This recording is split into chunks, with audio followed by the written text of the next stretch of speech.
can't be free. Everybody wanna judge, say I'm a thug, I'm a player, I'm a simple, why I can't be me? When I walk up in the store, all the Karens get to staring at me. Put my heart in my music, it's still on my sleeve. Everybody been portrayed. So fam, what's the word? This your boy Spiritual Trey, and this is now episode 117 of the Soulful Thoughts blog. And today, we're gonna be talking about the 8 steps to preventing creative drive burnout. Don't forget to like, subscribe, and share if y'all wanna see y'all boy the algorithm. Let's dive into it. Now, creative drive burnout is something that we've all experienced, right? It's when you in that space to where if you're a creator, you might want to create. It's probably been a while since you've worked on your craft, but for some reason the spark isn't there, right? Or for some reason the words won't come to you. The words won't come to your mind if you're a rapper, or the images won't come to your mind if you're an artist. You just can't gather the spark and inspiration to create, right? We've all been in this space. And after enough shadow work and research on it, I've came to the conclusion that this space that we've all been in is not necessarily a space that we have to be lost in. We don't have to be in the space of not being able to connect with our creative drive. It's just that we let life overtake us and we end up, finding ourselves in that space. So before we dive into how we can prevent being in a space of lacking creative drive, let's talk about the reasons why a person can lose their creative drive, right? And I want to make sure I'm in alignment with all the behavioral scientists out there. So what I did was I looked up on Google all the reasons a person can go through creative drive burnout, right? And those reasons are chronic stress, burnout, overstimulation, and unstructured downtime. Those are the main reasons a person can have creative drive burnout. Okay, so let's look at these reasons. Unstructured downtime. That specifically proves that the creative space is a structured space, right? It's not as free flowy as you might think. Because it specifically says if you're unstructured during your downtime, it can affect you being able to tap into the creative space, right? Right. So that proves, like I say, creativity itself comes from a structured space. Okay, now let's look at the other reasons. We getting closer to locating the space that we all tap into that we call creativity. We getting closer to getting there.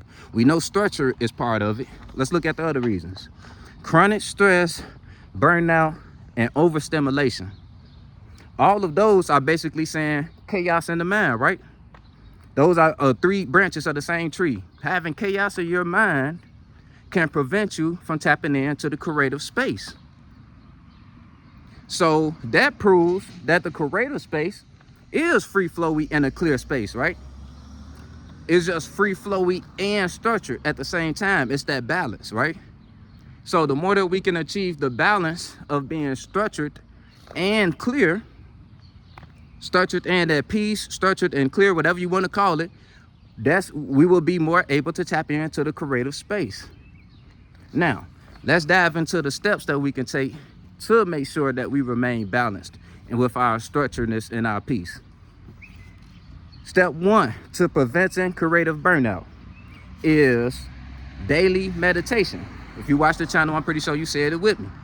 It's obvious on why you want to daily meditate, right? I'm not going to stay on that one too long. Meditation obviously puts you in the clear space that you want to be in, that you have to be in to create anything, right? So the more that you can master tapping into the clear space on a daily basis, the easier you will be, able to use the energies around you and create and harmonize with the energies around you, because you're in that clear enough space to sense the energies around you, and you're not so lost in your own thoughts and lost in your own feelings and shit like that. That's how you create, when you open to the world around you and you let the energies around you, you transmute those energies into whatever you're doing. That's really what creation is, right? So you want to meditate on a daily basis, like I say, to master being in that clear space. Step 2 is daily shadow work, where chaos is structured. And when I say chaos, I'm not necessarily talking about the chaos that might be deepest in your core of hearts. You feel me? I'm not talking about the trauma you've been through when you were young. Obviously you want to confront those demons as well, but right now we just taking baby steps to making sure you stay in the creative space, right? So we don't necessarily even gotta harp on your biggest demons. Just every day Structure out the day-to-day stress in your life, the day-to-day responsibilities and problems in your life. You feel me? Like if you got some type of bill that you behind on, don't just avoid it until the last minute like a lot of us might do. And then, you know, you asking people for money and all that. Actually structure out and plan out how and when you're gonna pay off that bill, and then call the people and let them know your plan. That way that stress is not in your spirit. You don't have that subconscious weight that you're you know, that subconscious mental weight in your spirit, aka that responsibility that you're avoiding, that problem in the future that you know is coming. You addressing things head on every single day. So yeah, you might have a stressful situation, but the stress won't weigh on you if you're actually planning out ways to solve that stressful situation and going about it and actually tackling the shit head on instead of being avoidant. You feel me? So you want to do daily shadow work to make sure you're not being avoidant. Now, step 3 is to plan a daily routine. And this is another obvious one, right? Because you want to work on the structuredness of your space. You want to make your space a lot more structured. So you want a morning routine where not only are you getting up and meditating, but you doing yoga, you cleaning your house. You know, you might get a reading session in before you go to work. Something like that. A nice daily routine to get you up and flowing for the day. You feel me? That's step 3. Now, step 4 is to limit entertainment, specifically media entertainment, and increase productive hobbies, such as reading, but also hobbies for your family and stuff like that. Maybe y'all can have board games that y'all play to keep the analytical part of your brain activated and stuff like that. Maybe y'all read books together as a family. You feel me? So sorry about that loud ass engine, y'all, but yeah, maybe you could read books together as a family.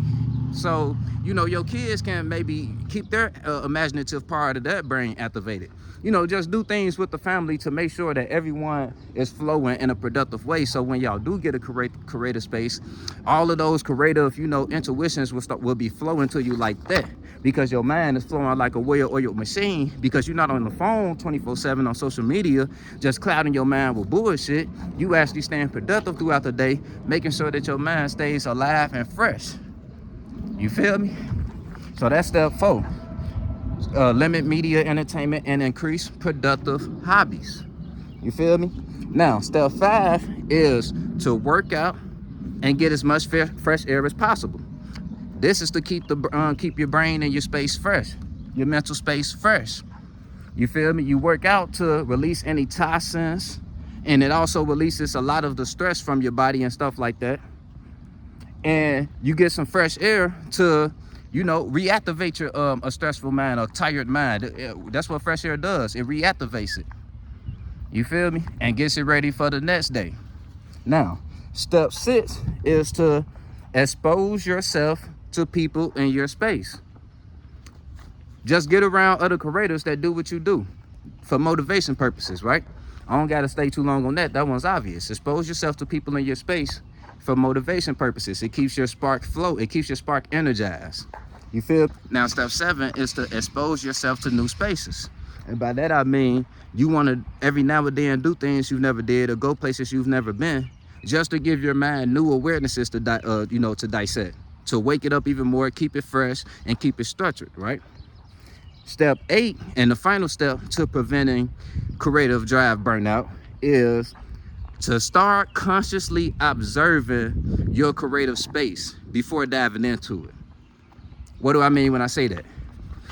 Y'all know that space that you get in, that adrenaline you feel right before you start, like right when you feel like you're ready to create? Like if you're a rapper, it could be when a beat come on, or, you know, before you even start listening to a beat. That little adrenaline that you tap into, that lets you know, like, yeah, I'm ready to spit something right now. Start consciously observing that space a little bit before you go ahead and dive into it. Like, don't think about it too much, because then you'll be, you're gonna work yourself out of it. But just like a little small conscious observation of that space before you go ahead and write that song.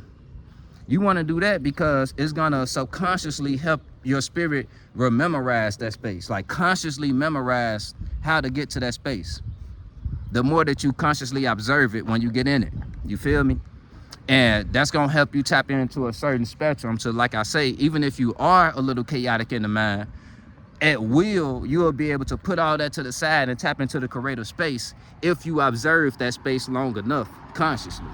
Oh yeah, one more thing, family. I forgot a vital step. I can't believe I forgot this when I was even stuttering it out. Step number 9 to preventing creative drive burnout is remember how you got to this space in the first place. Like, how did you even form your creativity in the first place? How did you usher yourself into the creativity space in the first place? Was it from, like, did you become creative by thinking about what people are gonna think about whatever you create? Like, damn, I want to be a rapper. I bet I'm gonna do it like, I know people want to hear it this way, so I'm gonna do it like that. Did you really do it that way?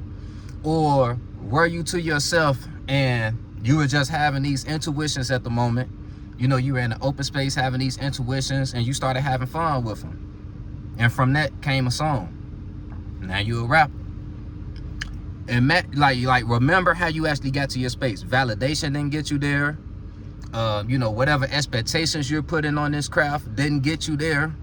You feel me? None of your goals or validations from your external environment is what actually made you creative. What actually made you creative is being in an open space, right? Is being in whatever space that you're in when you create. Okay, so follow step 8, consciously observe that space, and step 9, remember how you got to that space. And no external thing will ever be able to draw you from it. Also remember that every chakra has its season, okay? So don't overreact to, you know, what your chakra's winter times. What am I saying? Don't overreact to, you know, whatever your creative craft is.